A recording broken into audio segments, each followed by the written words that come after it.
Bonjour à toutes et à tous. Ce dimanche 21 juillet 2024 à 12h57 exactement aura lieu la prochaine pleine lune.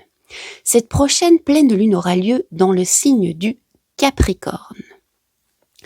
C'est la deuxième pleine lune consécutive dans ce signe. En effet, à la fin du mois de juin, nous avons eu une pleine lune en Capricorne. Nous avons eu ensuite, au mois de juillet, une nouvelle lune dans le signe complémentaire au Capricorne qui est le Cancer. Et nous avons maintenant à nouveau une pleine lune en Capricorne.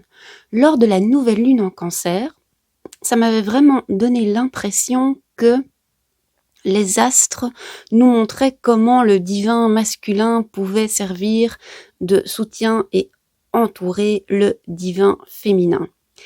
Et nous sommes partis à la rencontre de notre enfant intérieur.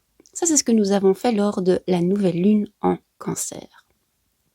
Pour cette pleine lune en Capricorne, je propose en fait quelque part de faire l'étape suivante. Maintenant que nous avons rencontrer notre enfant intérieur, nous allons partir à la rencontre de nos parents cosmiques. Alors, nos parents cosmiques, c'est quoi?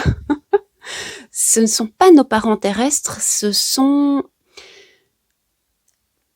une version non ordinaire, une version magique des parents parfaits pour nous, des parents parfaits pour s'occuper de notre enfant intérieur. Ça, entre guillemets, c'est le but ultime de retrouver ses parents cosmiques. Mais avant de pouvoir partir à la rencontre de nos parents cosmiques, on doit d'abord avoir une bonne idée de où on en est ici, maintenant, aujourd'hui, dans notre relation à nos parents terrestres. Et donc, je vous propose, pour cette pleine lune en Capricorne, de faire un premier exercice, à savoir vous connecter à votre enfant intérieur et lui demander qu'il fasse remonter à la surface 5 souvenirs de vos parents. Vous pouvez le faire avec votre mère, vous pouvez le faire avec votre père.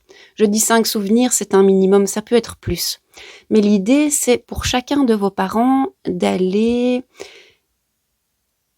faire une espèce de liste avec toutes les qualités positives et négatives. Alors ne vous mettez pas la pression de dire « Ah, je veux 3 qualités positives, je veux 3 traits négatifs ». Non, vous laissez remonter ce qui remonte et vous notez l'adjectif que vous associeriez à ce souvenir en particulier. Tiens, j'ai repensé, ça m'a fait repenser à ça. À ce moment-là, mon père était tchic tchic tchic tchac ou ma mère était tchic tchic tchic tchac. Alors, essayez d'être précis. Moi, je me rappelle d'un cercle de femmes où on devait donner les qualités de nos mères. Et alors, le nombre de femmes qui ont dit « ma mère est ou était aimante ». Désolée, mais ça veut rien dire en fait. C'est vraiment... Enfin, ça veut rien dire. C'est un peu... J'exagère peut-être un peu, mais c'est pas très précis en fait. C'est comme si je vous demandais « Ah, t'as un mec, tu l'aimes bien ? Et tu l'aimes bien pourquoi ton mec ?» Je l'aime bien parce qu'il est aimable. Ma mère, je l'aime parce qu'elle était aimante ou qu'elle était aimable. C'est pas très concret en fait. Allez voir plus précisément. Ok, je considère que ma mère était aimante. Ça veut dire quoi pour moi être aimante ? Comment elle me montrait qu'elle m'aimait ? Et vous laissez ces souvenirs remonter à la surface et vous écrivez quelques mots. Quand vous faites cet exercice, n'essayez pas de vous demander est-ce que c'est vrai ou est-ce que c'est pas vrai. Vous posez les questions à votre enfant intérieur, c'est votre enfant intérieur qui vous répond et vous notez tout et vous notez. Je vais pas dire que vous notez sans jugement parce qu'il y a quand même un jugement qui se passe puisqu'on va décider si c'était un trait positif ou si c'était un trait négatif. Mais ne vous posez pas trop la question de savoir est-ce que c'est vrai ou est-ce que c'est pas vrai. Ou ne jugez pas votre enfant intérieur. Si votre enfant intérieur vous dit ça c'était un truc positif, ça c'était un truc négatif, n'essayez pas de convaincre votre enfant intérieur qu'il se trompe, que ce qu'il voit comme un truc négatif était en fait positif, ou que ce qu'il voit comme un truc positif était en fait un truc négatif. Vous notez ce que votre enfant intérieur vous dit. Ça, c'est la première étape de l'exercice. Il faut savoir que depuis lundi, depuis hier, depuis le 15 juillet 2024, on a Saturne qui est rétrograde en Poisson. Ça va durer 4 mois. Et donc vraiment, Saturne rétrograde en Poisson, c'est vraiment une invitation à regarder en face toutes les illusions sur lesquelles nous nous sommes construits. Et c'est pour ça que j'ai envie de faire cette première étape où on demande son avis à notre enfant intérieur sans juger ce qu'il nous dit. Où on accepte les jugements et les appréciations de notre enfant intérieur. C'est pas encore l'étape où on va se demander, tiens, est-ce que c'est une illusion, est-ce que c'est pas une illusion? Ça, c'est l'étape d'après. Ça, c'est un exercice que je vous propose de faire tout seul de votre côté, chez vous. Si vous pouvez le faire le soir de la pleine lune, c'est génial, c'est pas obligé. Disons que pour l'instant, c'est un bon moment de faire cet exercice-là. Alors, cette pleine lune, elle n'est pas appelée que la pleine lune en Capricorne, elle porte d'autres noms. Elle porte le nom de la pleine lune du Cerf ou de Full Buck Moon. Pourquoi? Parce que c'est maintenant que le Cerf a ses bois qui sont totalement formés. Donc le cerf est dans sa pleine puissance et il prend pleinement ses responsabilités. Que ce soit le Capricorne, le cerf, moi j'associe ça quand même au divin masculin ou au père, à la discipline, au fait de prendre ses responsabilités.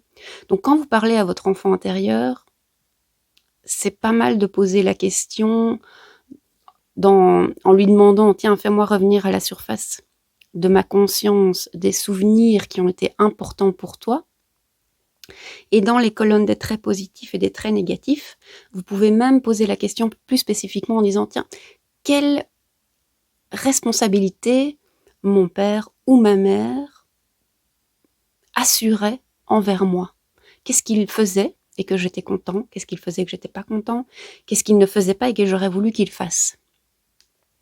Le but, c'est d'avoir toute une série de responsabilités, d'adjectifs, un peu comme si on dessinait une carte de vos parents terrestres, de vos parents, je vais pas dire biologiques en fait, parce que c'est parents dans le sens des adultes, des personnes d'autorité qui se sont occupées de vous pendant votre enfance. Donc vous voyez, il y a quand même encore un lien avec le Capricorne, avec la pleine lune du Cerf. Alors un autre nom, c'est la pleine lune de... Oh, je retrouve pas le mot en français. La pleine lune du tonnerre. Ça me fait rire. Mais oui, pour l'instant, il pleut à fond et il y a des orages et tout. Donc, on arrive à la pleine lune du tonnerre. Tout ça est logique, les amis. Tout ça se tient. Donc, faites cet exercice-là de votre côté, chez vous, je vais pas dire tout seul, mais c'est une discussion entre vous et votre enfant intérieur. Et c'est seulement une fois qu'on a une image de vos parents terrestres qu'on va pouvoir aller demander l'aide à Saturne pour regarder, tiens, qu'est-ce qui est une illusion, qu'est-ce qui n'est pas, ou de quoi j'aurais eu besoin, et qu'on peut aller rencontrer nos parents cosmiques qui vont apporter à notre enfant intérieur tout ce dont il a eu besoin et qu'il n'a pas reçu. Mais donc, il y a plusieurs étapes. Donc, pour cette pleine lune, je vous propose un exercice à faire de votre côté. C'est seulement une fois que vous avez fait cet exercice que nous pourrons nous retrouver pour partir à la rencontre de nos parents cosmiques. Et cette rencontre avec nos parents cosmiques ne doit pas être faite le jour de la pleine lune. Nous ferons ça un petit peu plus tard. Là-dessus, je vous souhaite une excellente pleine lune et je vous dis à tout bientôt.